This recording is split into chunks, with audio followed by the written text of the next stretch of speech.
April 19, 1967, Surveyor 3 landed on the moon in a crater of Oceanus Procellarum, the ocean of storms. With Surveyor's electronic eye, we viewed the lunar surface. With its mechanical arm, we dug a small, shallow trench in the lunar soil. Now, on November 14, 1969, 31 months after Surveyor's landing, men were leaving the Earth to land on the ocean of storms. Charles Pete Conrad, Richard Gordon, Alan Bean, the crew of Apollo 12, the second manned landing on the face of the moon. Their target? The site of Surveyor 3.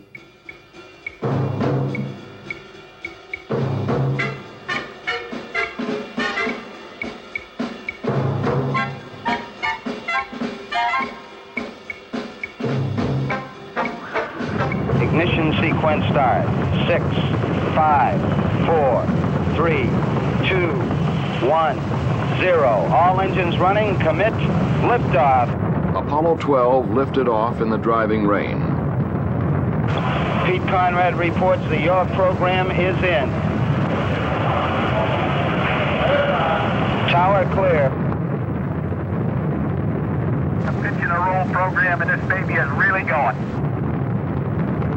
36 seconds later, lightning struck the spacecraft. I don't know what happened here. We had everything in the world drop out.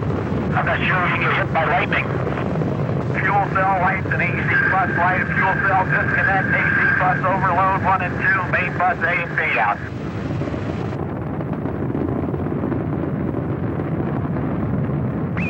Okay, we're all organized again, Jay.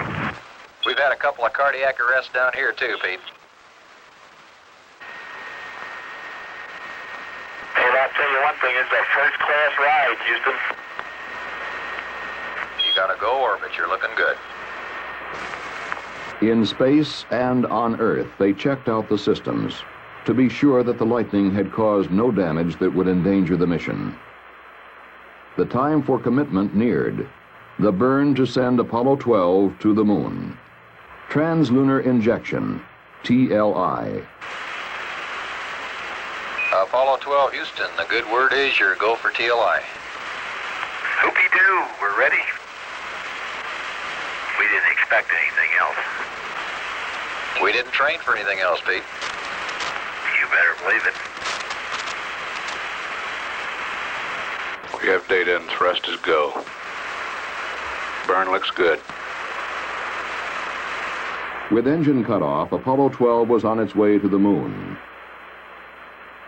Now they turned around to dock with the lunar module and pull it free of the now useless booster. We got a hard dock, Houston. She looks good. The next burn would place Apollo 12 on a new path to the moon. Previous missions had followed a trajectory that would allow them to loop around the moon and with no further burns return to Earth. But Apollo 12, in order to land at the proper site with the proper lighting, would break out of the free return path. Should a failure occur, a burn of the service or lunar module engine would be needed to get them home.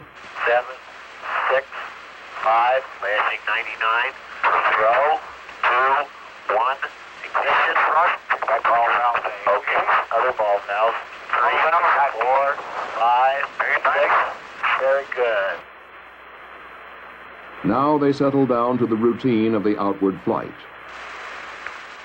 We're trying all these things that we didn't have in Gemini, like toothpaste and shaving, and we're really having a ball up here. Roger. All dressed up and no place to go. Oh, we're going someplace. We can see it getting bigger and bigger all the time. Then, on November 17th, they prepared for orbit around the moon. Our motion to the left is not as apparent as our motion towards the moon, and therefore we have the decided impression that we're going right into the center of that baby right now. Okay, Houston, we're maneuvering to the burn attitude. Roger, we copied that 12. beginning to go into darkness at this time. Roger, 12. Matter of fact, we're there. Hello, 12. Houston, you're go for LOI. Roger, Houston, go for LOI. Burn checklist is complete to -6 minutes, and we're holding a dead point. LOI, Lunar Orbit Insertion, the burn of the spacecraft rocket engine that would place Apollo 12 into orbit around the moon. With this burn occurring behind the moon, there would be no communications with the spacecraft until it came over the lunar horizon. The command module, Yankee Clipper, the lunar module, Intrepid. Apollo 12, Houston. Hello, Houston. Yankee Clipper with Intrepid in tow has arrived on time. I guess like everybody else that just arrived, all three of us are plastered to the windows looking. The next day, Pete Conrad and Alan Bean entered the lunar module, leaving Dick Gordon in the command module. Now the Intrepid and Yankee Clipper undocked and separated, preparatory to Intrepid's descent and landing on the moon. Okay, here you go again. Maybe.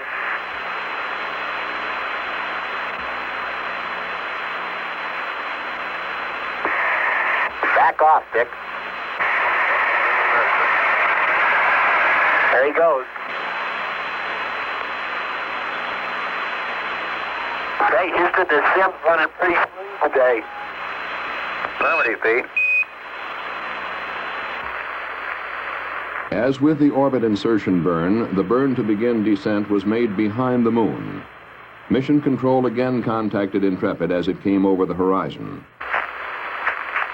Intrepid, Houston, how do you read? Hello, Houston, Intrepid.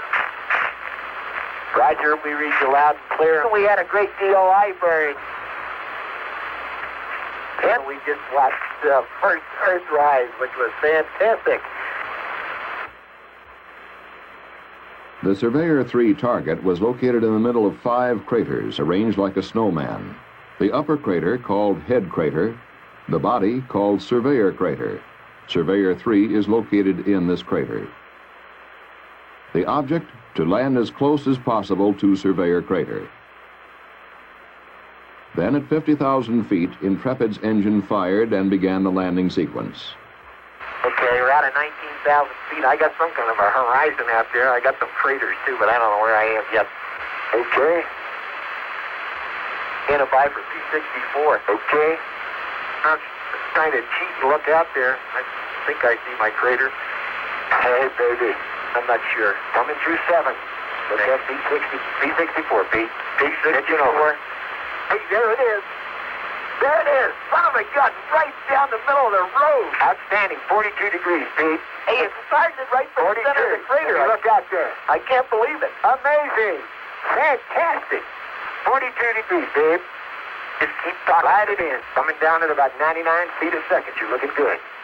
Intrepid, Houston, go for landing. Over 1. Roger, okay, Roger.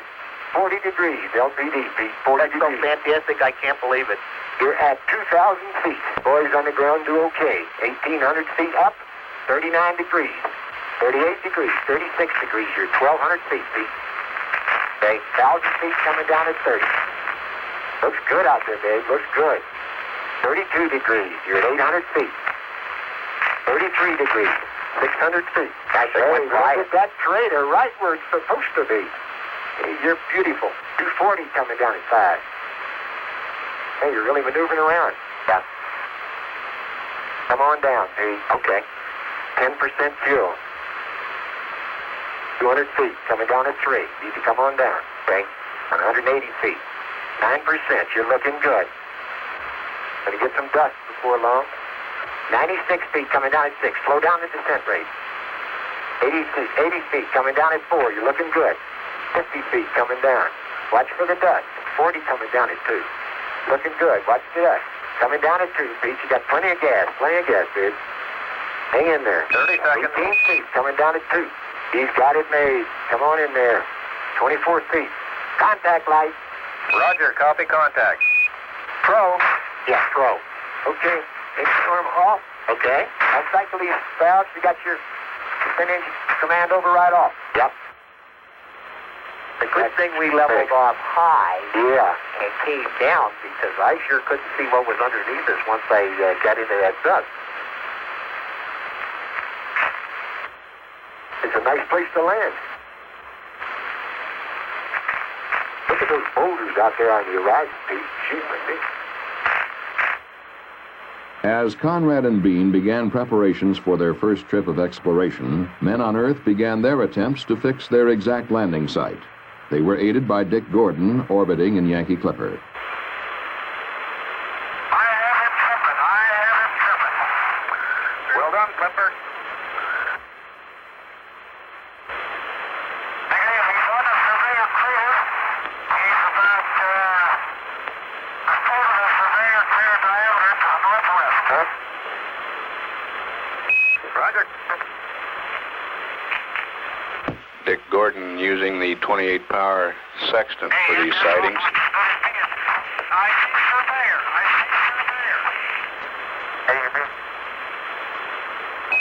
Roger, Clipper. Good eyeball. Well done. A major goal of Apollo 12 had been accomplished. For before men can engage in meaningful lunar exploration, they must be able to select a precise site and get there. But now it was time to exit the Intrepid and begin the exploration and experiments. Conrad climbed out first.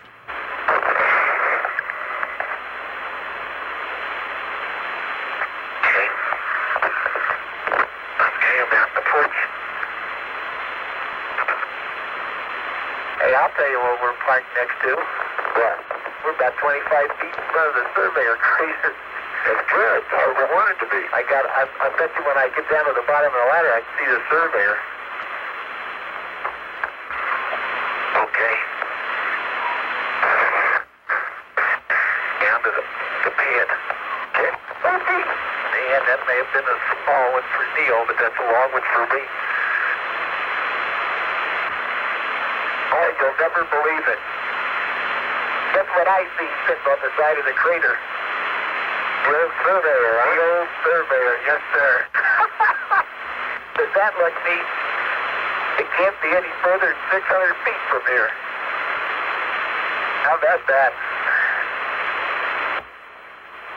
Now, Pete Conrad collected a preliminary geological sample. I have the decided impression I don't want to move too rapidly. But I can walk quite well. Seems a little weird, I'll tell you. Don't think you're going to steam around here quite as fast as you thought you were. Hey, Al, you can work out here all day. Just take your time. Dum-da-dum-dum-dum. Dum-dum-dum-dum. Now, Al Bean left Intrepid to join Conrad on the surface of the moon. Good shape. Yeah, pull the hatch closed here. Okay.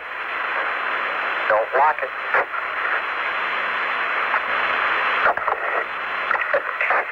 And if I'd have landed 20 feet behind where I landed, we'd have landed right smack in that crater. Inadvertently, the television camera was pointed directly at the sun, causing the tube to burn out, the only unsuccessful aspect of the entire mission. Houston. Pete, go ahead. Okay. Yes, we have the flag up. Like I say, I hope everybody down there is proud of it. If we are to put it up. Affirmative, Pete. We're proud of what you're doing. They prepared an experiments package to be left on the moon, an automated scientific station called ALSEP that would send information to Earth for a year, powered by a nuclear electric generator. Okay. And we'll offload the ALSEP, I guess. No. We ought to be able to move out with this thing. They moved to the site selected to set up the station. Hey, there's another one of those mounds over there. Where? Hey, you're right. What do you suppose they are? I don't know. It looks like a small volcano. They put together the experiment station. 600 feet, 700 feet. ALSEP, an acronym for Apollo Lunar Surface Experiments Package. Piece by piece, they assemble the station. Okay. I've got the solar wind deployed here.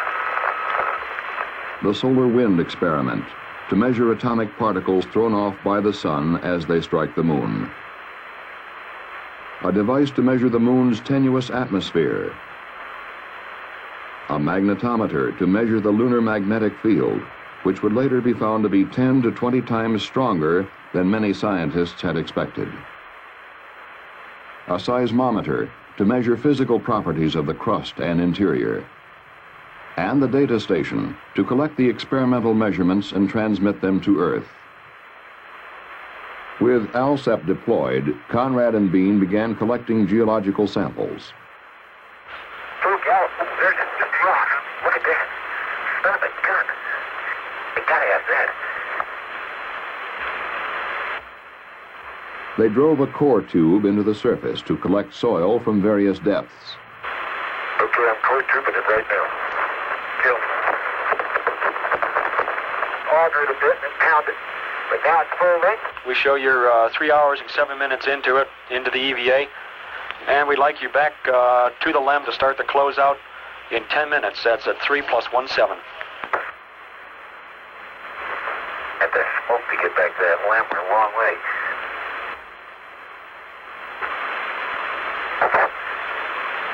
Yeah, Houston, we're approaching the ALSAP. Headed back to the LEM. Pete and Al, we're picking up your heavy footprints going by the seismometer. Okay, and then we ought to dust each other off, Junior. Man, we are filthy. Okay, coming up the ladder. Gosh, you're shaking the whole mill. Sorry about that. Yankee Clipper, Houston. How are you? Clipper here. Clipper, you were sort of a forgotten man for a little while. We're all eyes are on you now. We're with you. As Dick Gordon circled the moon, Pete Conrad and Al Bean rested for their next expedition. Their total time on the lunar surface had been just under 4 hours. 12.5 hours later, they went out again. Whoops, long step. Okay, Houston. Roger. Copy, Pete. Before they began their geological expedition to the surrounding craters and to Surveyor, they worked around the lunar module, getting ready the tools and containers they would need. We're putting the parts bag on Pete right now, Houston. Roger, we copy that. I wonder what happened since yesterday. I don't know. I think everybody learns a little. Okay. As Bean readied the equipment, Conrad went out to the ALSEP station to check an instrument about which the Earth-based scientists had shown some concern. I'll lope off to the ALSAP and check the side. I'll meet you at point 1 at head crater. Houston, Pete's on his way to the ALSAP.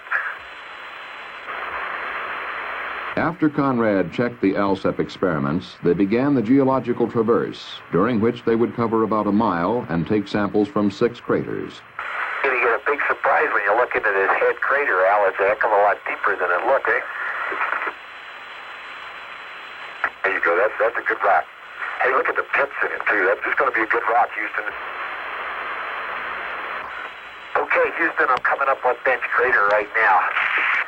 Boy, there's some big fragments out here. Pictures. What a fantastic sight. Al, look at the bottom of that crater.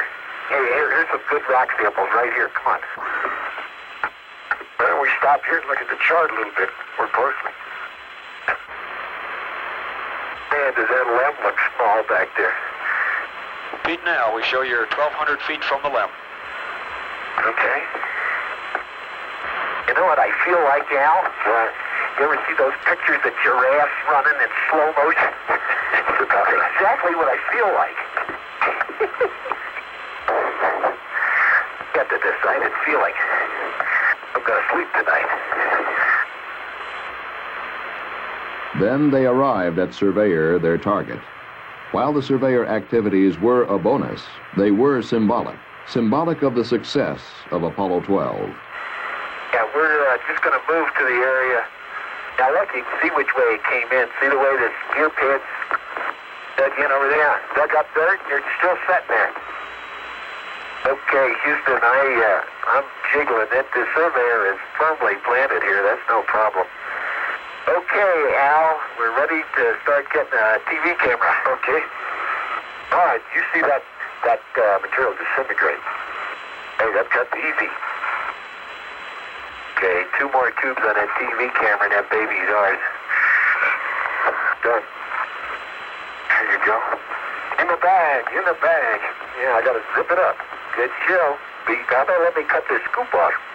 Sure. Didn't think you were gonna leave without a scoop, did you? Okay, let's head for Blackie Crater.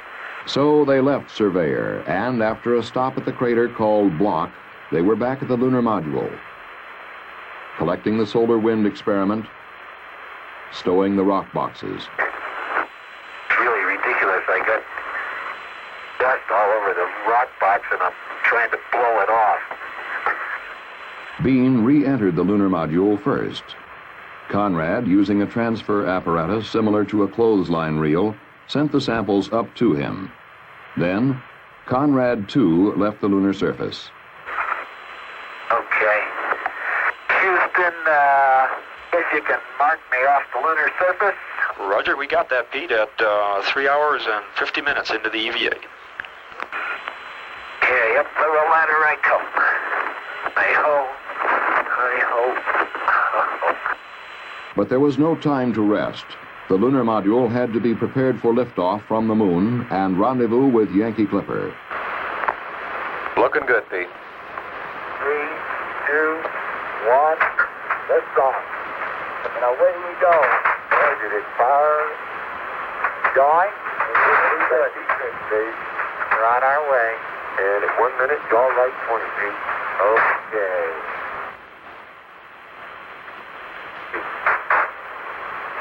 Good jump. Everything looks good. Sure it does. So they rose to their rendezvous, and from Dick Gordon and Yankee Clipper, Well, you sure look strange down there amongst all the sand dunes. All right. At a half a mile, 19 feet a second. You're looking better all the time, Yankee.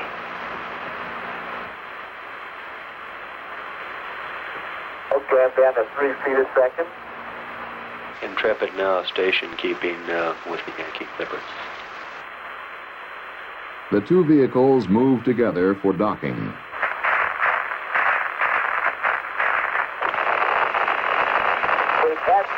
Capture. Okay. Steady as a rock. And you're all free, boy. Now, Conrad and Bean rejoined Dick Gordon in the command module, bringing with them the samples, experiments, and photographs to be returned to Earth. The next step, jettison the lunar module, then send it crashing into the moon to help calibrate the seismometer left on the surface. This instrument was designed to measure the intensity of meteor impacts, moonquakes, landslides, and similar phenomena. Guidance and control officer reports that the two spacecraft have separated. Apollo 12, Houston, the LEM is on its way down. Roger, Aloha. The men on Earth monitored the output of the seismometer, waiting for impact. Countdown for LEM impact. 3, 2, 1, mark. LEM impact. As for the meaning of it, I'd rather not make an interpretation right now, but it is as though one had struck a bell, say, in the belfry of the church, a single blow, and found that the reverberations from it continued for 30 minutes. After 55 minutes, the reverberations still had not faded completely. Apollo 12 continued its orbits of the moon, gathering photography for scientific study, including the Fra Mauro area, the landing site for Apollo 13. And then it was time to head back to Earth. Roger, roger. Bye-bye. See you on the other side. Have fun. The burn to send them home would take place behind the moon. On Earth, we waited for Apollo 12 once more. Apollo 12, Houston. Hello, Houston. Apollo 12 en route home. Shortly before re-entry, the crew of Apollo 12 watched the Earth move to blot out the sun. We're getting a spectacular view of the eclipse. We're using the sun filter from the GNN optics looking through it, and it's unbelievable. Then Apollo 12 hit the atmosphere of Earth at 25,000 miles an hour. Okay, it's right on the money. Raj, we concur, Pete.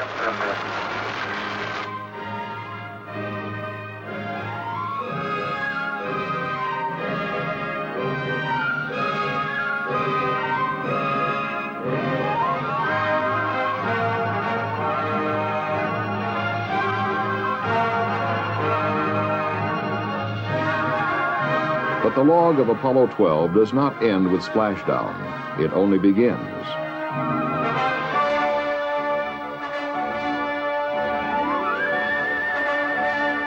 And if I got the grapefruit rock of all grapefruit rocks.